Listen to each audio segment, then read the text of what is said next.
All right, I think we are live. For those that watch my show, you know that there is a 95% chance of technical difficulties, so I apologize in advance. As Brad, the comeback card investor, likes to joke, I've got like the 98, modem. I collect vintage modems here. Occasionally, the internet kind of is a little faulty, so apologize in advance.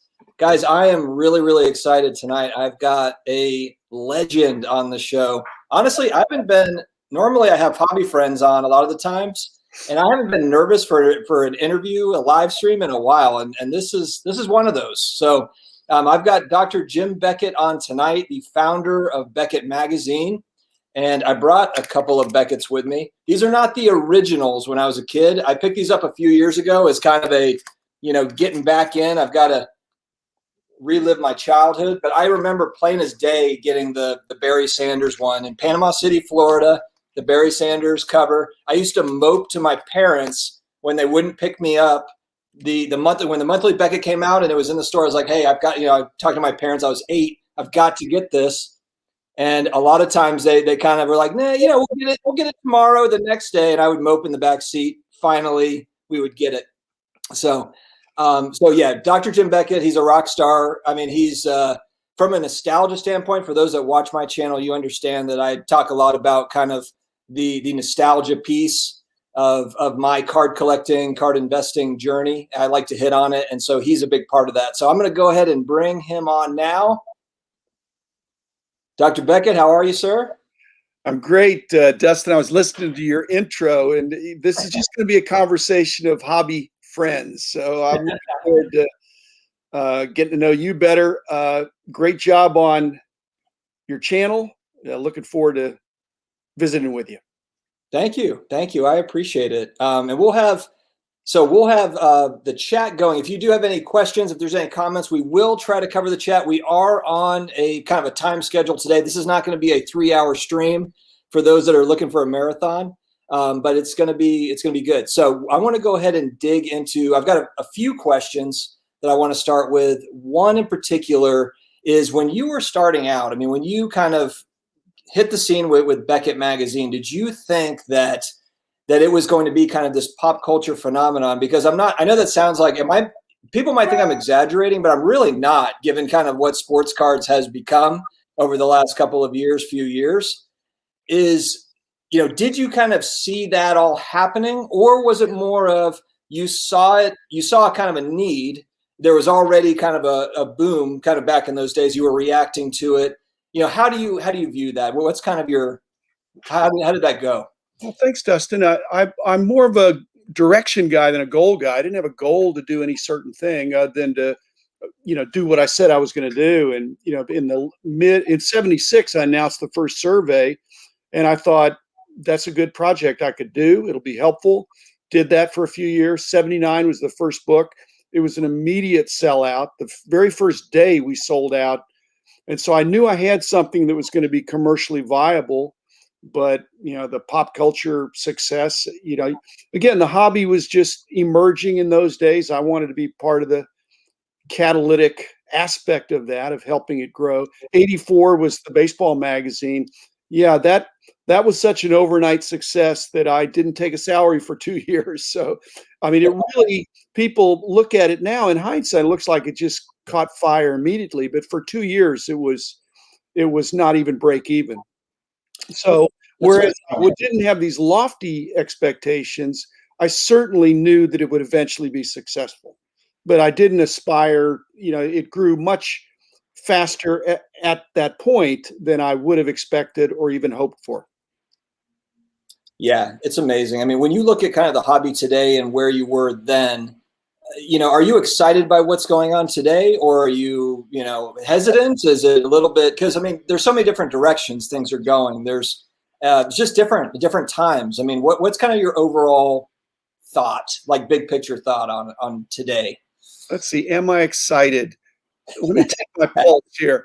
Who wouldn't be excited? I mean, what's going on now is unprecedented. It's hotter than it's ever been.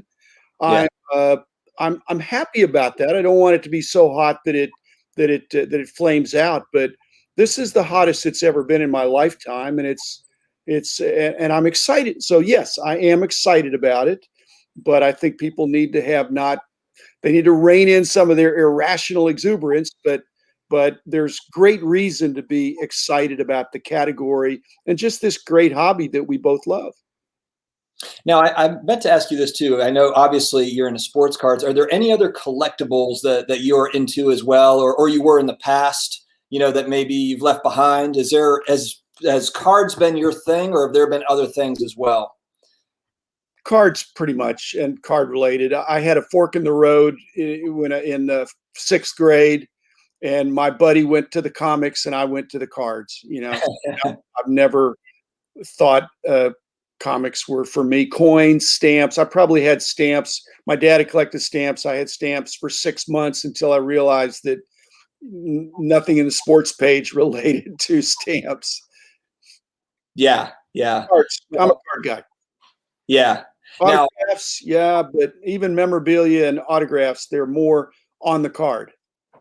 Right. Absolutely. Are you more of in today's landscape, are you more of a vintage card collector at this point? Are you buying both modern, vintage, or, do you have a preference? I'm kind of balanced, I think. You can't ignore the modern, and the vintage was my first love. So I was mainly baseball, but I've been all sports. So yeah, I'm very flexible. I've glibly stated that I'm interested in selling things that are worth double, that people want to pay double what I think they're worth, and I'm interested in buying things that people think that I think are at half price. So and that could be old or new, and so it's fun. There's I won't say there's a lot of bargains out there, but there's so much fluidity in the market, in the pricing, that it's very dynamic. And that, again, it's exciting. It's dynamic. And generally extremely bullish. Yeah. Do you like all the parallels and the colors and different things, or do you kind of prefer, kind of how it was, where you have one or two rookie cards of a player? Do you have a thought on that as far as the new stuff versus the old? Well, you can't turn the clock back. I mean, now products are very complicated, and some level of complexity is a good thing. It allows the chase to be difficult. But if it's too complex or too difficult, people get frustrated. In the old days, it was less complicated, but it was fun then too. Now with grading, with serial numbering, with all these different variations and parallels, it's what my life work has been, I think, is helping educate, to help people enjoy the hobby. And so the greater complexity would be good for my old company in terms of their grading cards and their pricing cards, all the stuff that we did when I was there. So to a point, yes. Do you think that if we had third-party grading in 1990, that it would have, carried on, as opposed to it kind of fizzling just because of the supply-demand issues?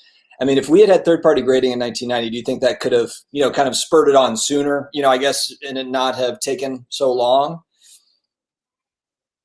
If we'd had third-party grading in 1990, it wouldn't have worked. How do you mean? What's your view on that? There, I think I don't know exactly when coin grading came in, but I think coin grading was ahead, and there were some things going on in the early 90s, mid 90s, but it was premature. It was premature. And so hats off to David Hall and the PSA guys for jumping out there. I don't know that was an instant success, but really broke the ground, and BGS came in, and we made our mark. But the timing was, we were thinking about doing grading a couple years before, but there was no thought in the early 90s of us doing grading. No. It was premature. It's just that people were buying 1,000 count lots of Jeffrey's rookies. They weren't going to grade them. They were all considered mint because they were out of the pack. That's right. Yeah, it was just a different view back then. That's right. That's interesting. So it wouldn't have worked. It would have been a business model. PSA now is $20 a card. BGS is not far behind.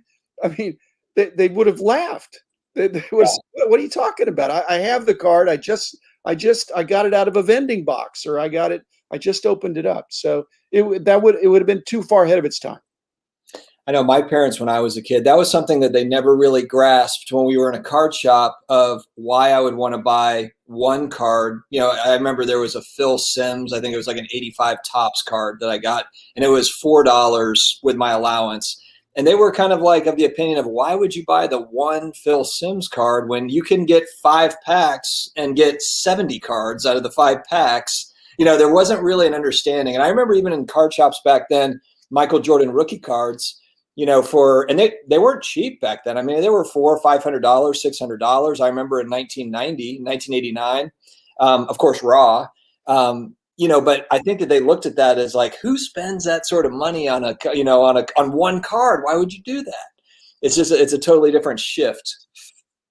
Well, there's some different metrics, but always there have been comparative, what's a good deal compared to something else. And so when when singles get too expensive, that's what's driving a lot of the new card bonanza, is that people look at a pack and say, I could get a very valuable card out of this pack, so my expected value is higher.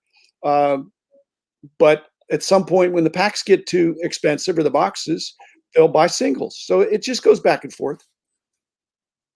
Yeah. Are you buying boxes or, sealed wax or any of that stuff? Or are you mainly a singles guy for the most part? I haven't bought a single in many years. I don't buy individual cards anymore. Okay. I buy collection off auction platforms sometimes, because I love the surprise, and I regard my version of participating in a break is going through a dollar box, and there's a monster box, and I can have any 50 cards out of that monster box for $50. Yeah. That's like a break of, I get 1% of the cards.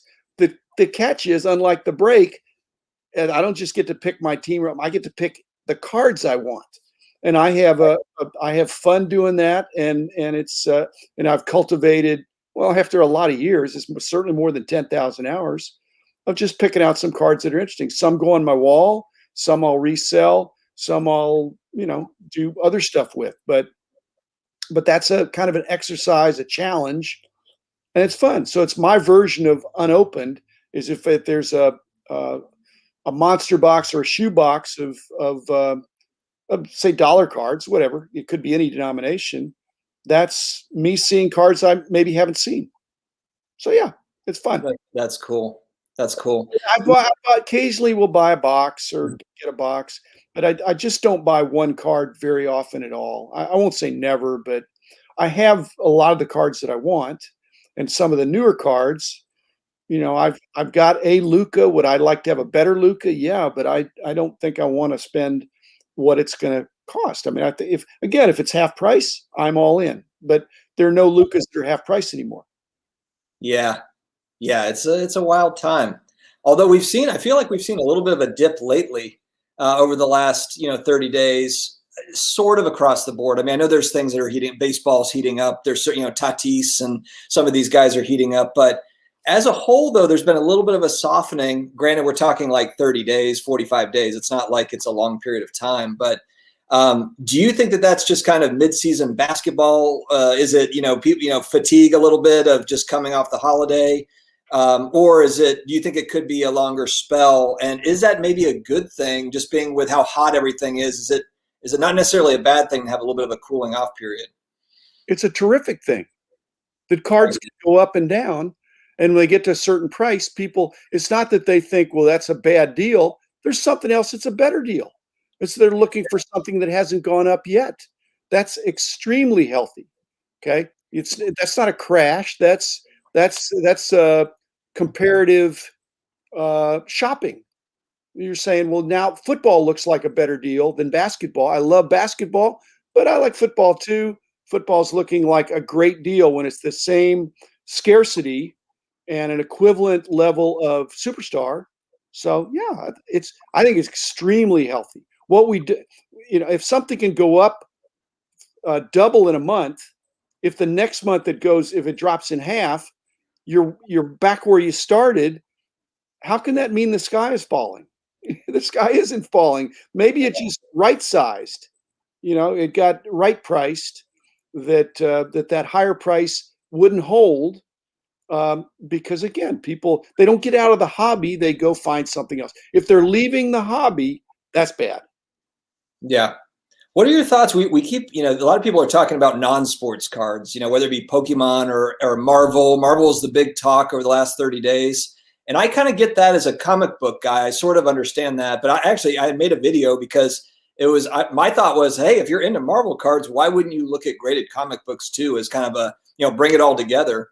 But what are your thoughts on some of those non-sports card type stuff? Is that, you think people are kind of reaching a little bit there? Obviously, collect what you want. If that's stuff that you like, then obviously. But are you into any of those kind of non-sports franchises? And what are your thoughts on non-sports stuff?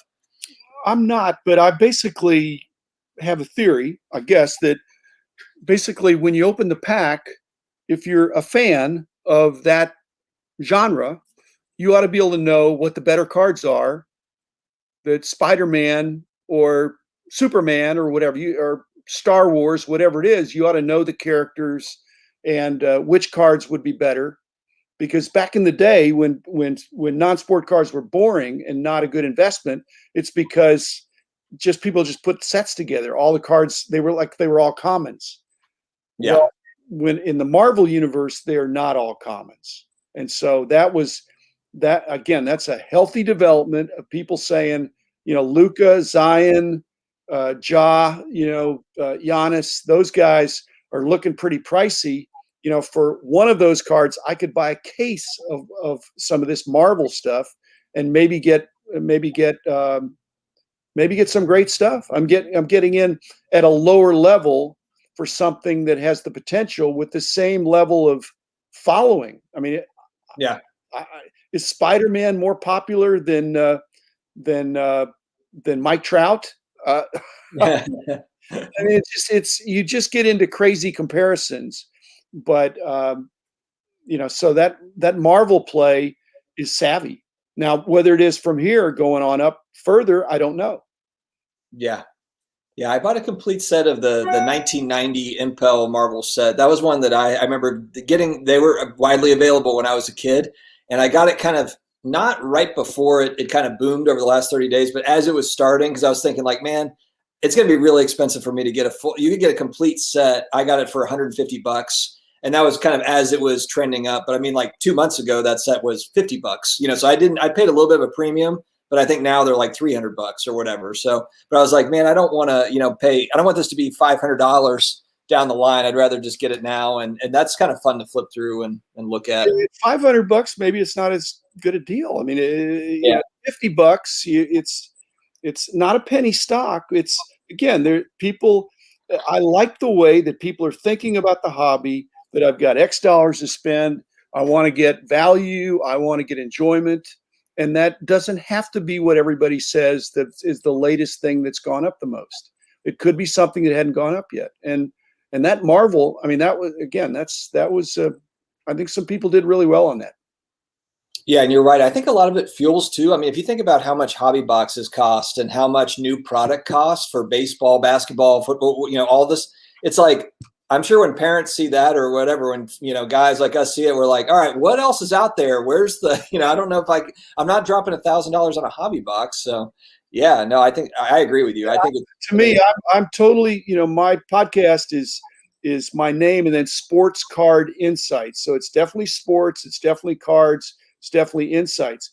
So Marvel is not sports. Okay. But it's still under the umbrella of card collecting. So if everybody quit collecting sports and went to non-sport, I'd be upset about that. Right. But not everybody. It's a few people saying, hey, that looks like a bargain now. I'm going to do that. No problem. Now, you just mentioned your podcast.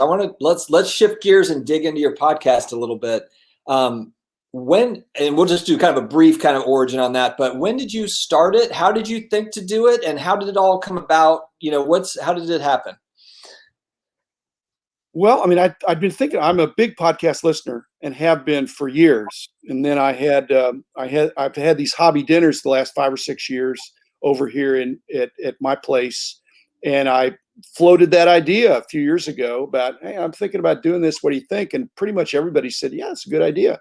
They didn't really, spec it out completely, but I thought about it, and I thought, I'd like to do something that's bite size. I don't want to be too professorial. So if I limit the time, so I'm less than 15 minutes, but it's every day and it's a different topic, very non-linear, non-serial, evergreen, timeless, hopefully have great guests, such as yourself, such as Rich Klein, my first and main guest. I love working with Rich, but it's been a lot of fun. So some of them have a guest, some of them are just me pontificating, and old stuff, new stuff, like we've said, then and now, and what ifs and things like that. The freedom, when I had the magazines, I had to come out every month, but it had to be 96 pages or 84 pages or something. It's 12 minutes now. That's something that's fun to do.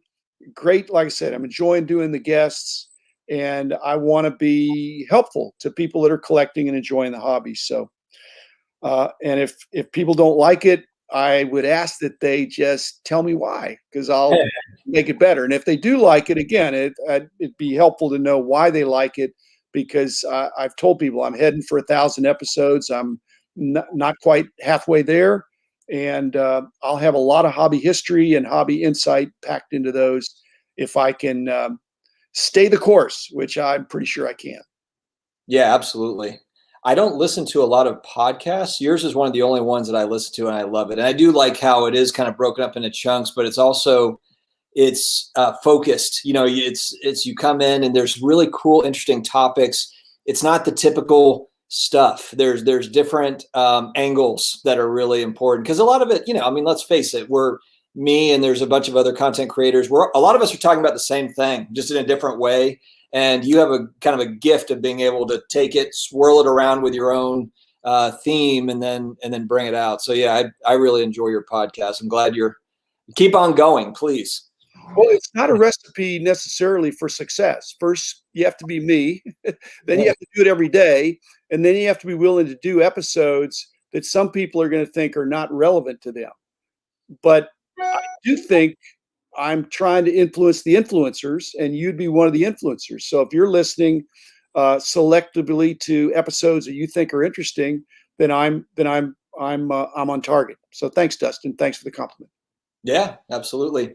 Do you ever miss? I'm going to go back to your Beckett days a little bit. Do you? And I'm sure there's probably many things that you do not miss about the deadlines and everything else about getting the magazine out, but just as far as, your team and everything that you had, built there, I mean, do you miss that kind of hustle bustle part of running Beckett, that piece of it? And that could be in the early days, or it could be later as you were more established. That's a great way to ask the question. I don't miss the early days, and they were more hectic. And I've always had quality teammates. I had less in the early days, but I had a heart attack in '96. I didn't enjoy it after that. So, that's, even though the teammates totally stepped up, but it wasn't as much fun when you have a near-death experience and you come back and you think, what's most important? But I still feel a real sense of responsibility.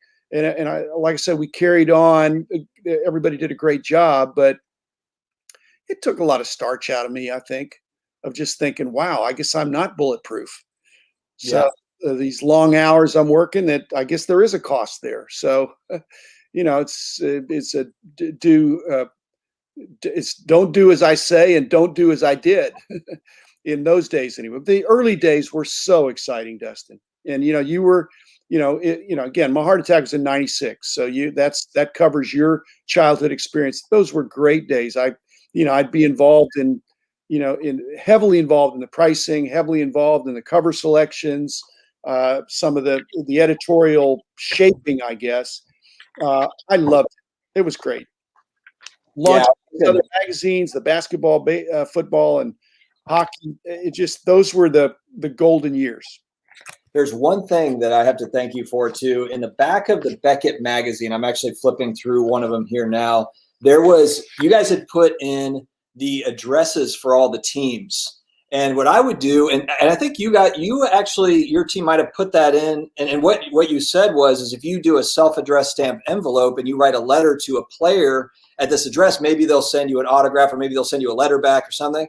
And so I did that religiously. And I have a bunch of autographs, or maybe they're ghostwriters or whatever. But I just remember checking the mail, and when I saw my own handwriting in the mail on the envelope, I freaked out, as a kid. Yes. Yeah, that was huge. And I still have those cards. Actually, my little brother has them. He stole them from me. But that was just something, kind of a nuance within the magazine that, just a value add that was so cool. Back then. It was totally Pepper Hastings. Yeah, he was my first editorial hire back in the day, and he had a fair amount of latitude. And he just said, I think this would be an interesting feature if we stuck that in there. And he that was his idea. That was his idea. I remember too. You had like the conference. You had a conference schedule, and then there was also a part where it was. There was commentary where it said if you write into Dr. Beckett and maybe he'll if he has time he'll see you or at the conferences. I wish I could. I'm kind of on the spot now. I wish I had pulled this out before we got on because I could have easily found the spot. But there's like a picture of you in the magazine, and then he'll try to see you if he can type thing. I just thought that was cool. A statute of limitations on that, Dustin. I think. Yeah. I'm calling that in now. I'm calling that in tonight. Okay. Well, the National was I used to go to at least a show trip a month for decades, and it was a lot of fun. Seeing more dealers than collectors, but it's a great hobby. I really enjoyed the dealers, the collectors. So we had a shared passion of loving the sports and loving the cards. Now, how many people from back then, kind of during those days, hobby friends, do you still stay in contact with now? And are you still are they part of some of the podcasts and things that you've been doing? Yes, and I think that's one of the reasons I'm looking forward to continuing on. I've still got a bunch of.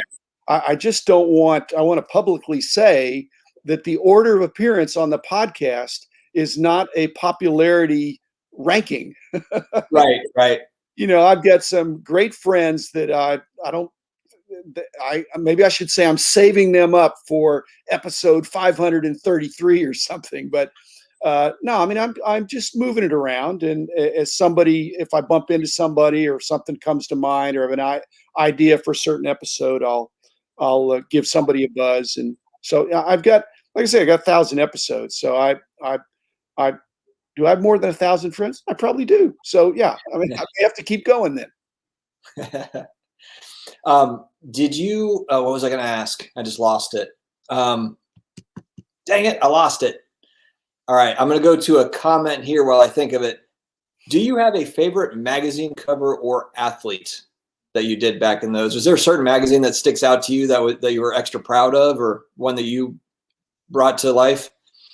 Well, if you see the least aesthetically pleasing covers, they're the ones that I helped design. And that would be the first few issues of the baseball magazine. Clemente was on there because he was my favorite player. So, after that, it was more. I know the photography was a big deal, but my sense was we got to get the right player, and then once we have the right player, for who would be hot, who would be appropriate. Like some of the Bo Jackson covers were really iconic because they had him in, interesting poses. But mainly was picking the celebrity, the player that I thought would really draw attention, moving it around the country because we did have a lot more regionality in those days. And that was fun. And we had a great group of photographers that would contribute their work. So that was fun. That was fun. Are you planning to go to the National this year, assuming that, everything kind of opens back up enough to where it's going on? I mean, there might not even be a National this year, but if it happens, are you planning to go? I've never missed. I don't think I ever will miss. If I'm not there, you better send out an alert. So now I stick around a lot more than I used to.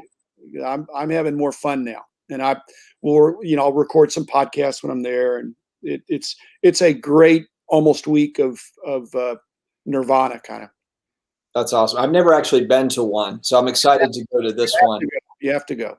Yeah, my wife and I talked about it, and this is a trip we're going to do. It's almost like, and we haven't been vacationing. She's originally from Florence, Italy, and we usually do quite a bit of travel. Her dad lives there, and we're travelers, and we haven't been traveling, so that's been kind of a thing. That's going to be our first kind of trip to Chicago, if it's doable, if it happens. So I'm excited about that. Do you normally get a booth there, or are you just kind of walking around? I mean, are you a speaker? I don't even know how they have it set up. Do they have, is it conference style to where they've got speakers and keynotes and all that? Not as much, although I've been pushing for, not for myself. There's the Breaker Pavilion and some of the podcasting pavilion, but I'm a little more of a free. I'm unstructured now. I'm my own boss. We used to have a huge presence and all that, and Beckett Media still does, but I'm just kind of hanging out. I'm looking through cards. It's one of the rare times I get to look at cards, and then I'll mix that in with visiting with people and having some nice dinners with some old buds. So it's just great. It's just great. You got to go, Dustin. We're going for sure. It's hard to describe until you get there and see that it has some corporate aspects to it, but it still has a card show feel. All right, I'm going to get philosophical and big picture here now. So if Jim Beckett had not started Beckett Magazine back when you did, do you think the hobby would have moved along? Do you think somebody else would have come in with with the same sort of price guide, same sort of idea?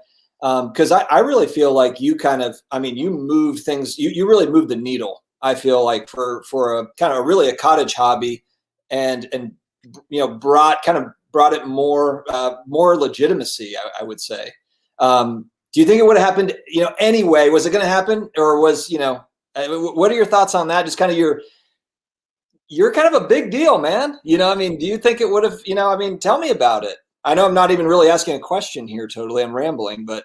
Well, you're giving me an opportunity to give a bad answer. No, the hobby was marching forward. Okay. There were other price guides out there at that point. There were other magazines out there. There were other things going on.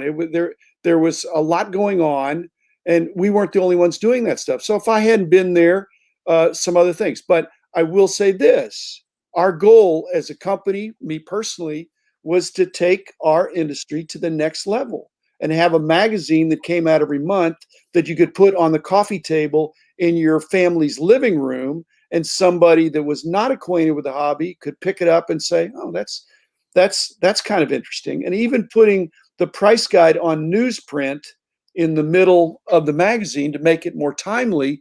Even that, if somebody said, well, gee, why most magazines are real slick. Well, most of those years, in the early years, they get to the newsprint kind of stuff and they say, oh, well, this is different. This is the price guide that's kind of put in there at the end to be more timely. So yeah, I wanted to have something that collectors could be proud of. And I think we were successful to some degree, more successful than I thought. I wasn't shooting for. I was just trying to elevate the hobby and put it up there, actually up with stamps and coins, which I think we've passed up now. Yeah, even coins. Yeah, there might have been other price guides and whatever, but you guys, it was different. It was your magazine. I know it's going to sound like I'm just completely, Beckett fanboy, which I guess I am, but you guys just, really revolutionized all of it. So I'm very appreciative. Let me pay it forward by saying that we were number one. I'm not going to deny that, but we weren't number only. But I will say this: our price guide team was second to none. I can hold my own. I'm really good, but we had more price guide analysts than all the rest of the industry put together. And every one of them was strong. So we had we had a first string, second string, bench, whatever. There was you and I've talked about fungible. There had some fungibility among our price guide analysts. They were good sports to move into other sports and to learn that. So there was I think we had a learning attitude in our company of taking on challenges, and again, we were doing things that hadn't been done. So you have to have people that are self-starters and they're saying, I think I can do that. Let me do that. And they'd work together in teams, help each other. I'm proud of that. We had esprit de corps. Absolutely. Absolutely. All right. I'm going to shift gears a little bit. I'm going to hit you with kind of something that's new and different that has come out here recently, fairly recently, I should say. And it's, you talked about fungibility, non-fungible tokens, and the kind of the sports card world entering into that in a variety of different ways. What are your thoughts on it? Are you interested in it? I feel like it's polarizing of a topic, but it doesn't need to be. I think for me, it's kind of an and. I'm interested in learning about all of it. Now, whether I end up settling in and collecting it a bunch, I don't know. But what are your thoughts on digital cards, non-fungible tokens? Are we entering into more of a digital world? What's your overall viewpoint on it? I'm not the market because I grew up in the tangible world. I think everybody does, but so I want to touch and feel. I'm not even a big fan of the vaults where somebody else is going to keep my cards, even though I have a bunch of cards at the bank that are valuable. But no, I get it. And I can't say never. And it's exciting and it's dynamic, but to be able to sell something that you can't hold, I guess you can stream a video instead of having a DVD. But there's still the experience of watching that with the card. How's it different from having a card that I show you, that I pull out of my satchel and show you, or I show you on my iPad or my iPhone a picture of the card in my collection? It may break down at some point to where I just can't think it's as good. If I have a choice of having a digital asset or a physical asset, but again, some generations think, wait a minute, they can't steal the digital asset. They can steal the physical asset. The digital asset, they're going to have to break your blockchain type password. Right. Yeah. Yeah. And certainly pros and cons, I guess. There's pros and cons, but my dollars, I mean, my voting, my direction is going to be toward the physical product. I don't begrudge those who do the other. And it's like these other things. It may catch on. It may not. I'm going to have to do a more in-depth podcast episode about that, because fractional, that's here to stay. That is going to fly. Top Shot, not sure about that, but that's part of what makes it dynamic. Yeah, interesting time. And it seems like the startup community is just revving. It just seems like every month there's something new coming out in the hobby that's impacting the hobby, whether it be hybrid grading or, whether it be Top Shot or, dibs or whatever. There's just so many different things. It's wild. Well, guys, we have reached the end of our timeline here. We're going to wrap up. Thank you very much for watching. Thank you very much, Jim Beckett, for coming on my show. It's now Jim's podcast, Sports Card Insights. Is it Sports Card or Cards? Sports Card Insights. Dr. Beckett Sports Card Insights. And it's singular. Yeah. Got it. Okay, Sports Card Insights. Check out his podcast if you haven't already. Thank you very much, man. I'm like, speechless over here. Thank you very much. And we will have you again on hopefully soon. And I'll see you at the National, definitely. You better be there, Dustin. You better be there. Okay. I will be there. All right. Thanks for watching, guys. We'll see you again next time.